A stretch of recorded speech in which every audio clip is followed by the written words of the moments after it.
Honshu moved east, the whole island. Not a building, not a shoreline. Japan's main island physically shifted toward the Pacific, and GPS measurements confirmed it.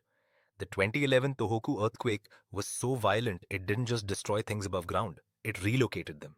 But here's the part that keeps researchers coming back in 2026, 15 years later.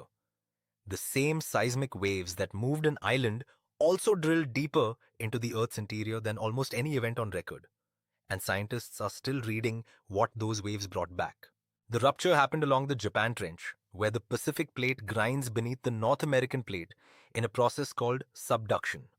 Stress builds along that boundary for centuries. On March 11, 2011, it didn't anymore.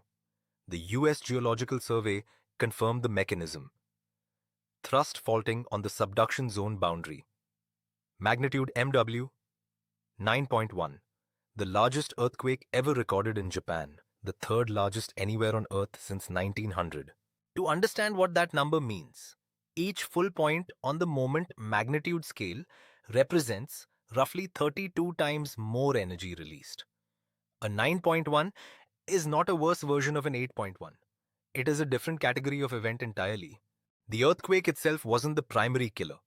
Within 30 minutes of the rupture, the tsunami reached Japan's coast. Seawalls built to handle surges of around 10 meters were hit by a wave measuring almost 40 meters in Iwate Prefecture. That is roughly the height of a 13-story building, moving at the speed of a commercial jet over open ocean. A 2,000-kilometer stretch of Japan's Pacific coast was impacted. More than 23,000 houses were completely destroyed. Nearly 1 million more were damaged.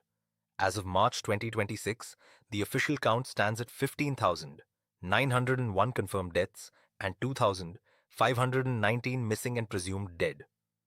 3 nuclear reactors at the Fukushima Daiichi plant failed within days, reshaping global energy policy for the following decade. And then there is the science that nobody expected from a disaster. Seismic waves travel in distinct types. P waves compress and expand rock like sound through air. S waves move rock sideways and carry more destructive energy near the surface.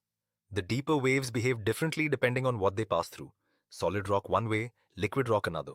The Earth's outer core is liquid iron, and S waves cannot pass through liquid at all. This is how scientists first mapped the Earth's interior.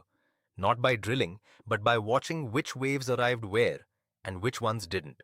The Tōhoku earthquake sent waves powerful enough to reach those deep layers and return data that researchers are still decoding.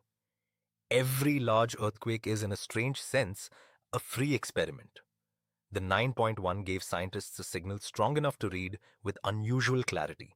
Other subduction zones around the world are accumulating the same kind of stress that snapped along the Japan Trench in 2011. Densely populated coastlines sit above boundaries that have not moved in a very long time. Seismic wave analysis from events like Tōhoku is one of the primary tools researchers have to understand how and when those zones might rupture.